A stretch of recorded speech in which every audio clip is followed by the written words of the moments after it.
की अरे माणसा माणसा कधी बसील माणूस.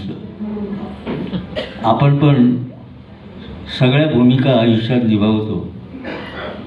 म्हणजे मी गायिका आहे, मी कवयित्री आहे, मी डॉक्टर आहे, मी इंजिनियर आहे, मी नेता आहे.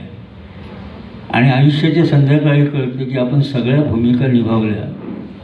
माणूस म्हणून जगायचं राहूनच गेलं. अशाची कविता आहे की माणूस जिवंत असतो तोपर्यंत त्याची किंमत नसते. मेल्यानंतर आपण त्याला हार फुलं वगैरे सगळी अर्पण करतो. कवितेचं नाव आहे पाऊस. पाऊस जेव्हा लहान असतो, पाऊस जेव्हा लहान असतो तेव्हा फार छान असतो. कोकिळेचे गाण असतो, चिमुकल्यांचा प्राण असतो. पाऊस जेव्हा तरुण होतो, मदमस्तीने भारून जातो. 2.5 अक्षराच्या प्रेमाकरिता पाऊस तेव्हा मरून जातो. पाऊस जेव्हा विवाहित होतो, पत्नीच्या गळ्यातला ताईत होतो. एका छत्रीत तिच्या सवे भिजण्यामध्ये सराईत होतो. पाऊस जेव्हा 40शीचा होतो ना, तेव्हा उगाच चिडत राहतो.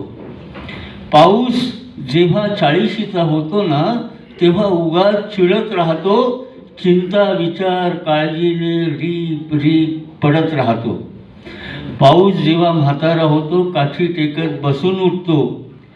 पाऊस जेव्हा म्हातारा होतो, काठी टेकत बसून उठतो. आमचा काळ असा होता ज्याला त्याला सांगत सुटतो. पाऊस कधी असा पडतो, पाऊस कधी तसा पडतो. आयुष्याच्या वळणावरती पाऊस नेहमी असा घडतो.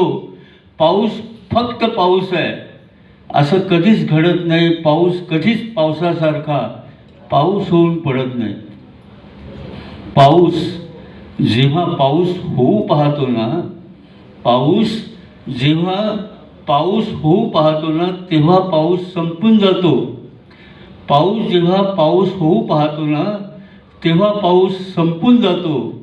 नंतर मात्र प्रत्येकाच्या डोळ्यामध्ये पाऊस येतो. नंतर मात्र प्रत्येकाच्या डोळ्यामध्ये पाऊस येतो. उठाव साहित्य मंचाच्या वतीने श्रावणदादांना आम्ही विनम्र अभिवादन करतो, आदरांजली व्यक्त करतो. आणि आमचा हा कवितेचा कार्यक्रम आपण सहन केला त्याबद्दल आपले आभार मानतो. जय भीम.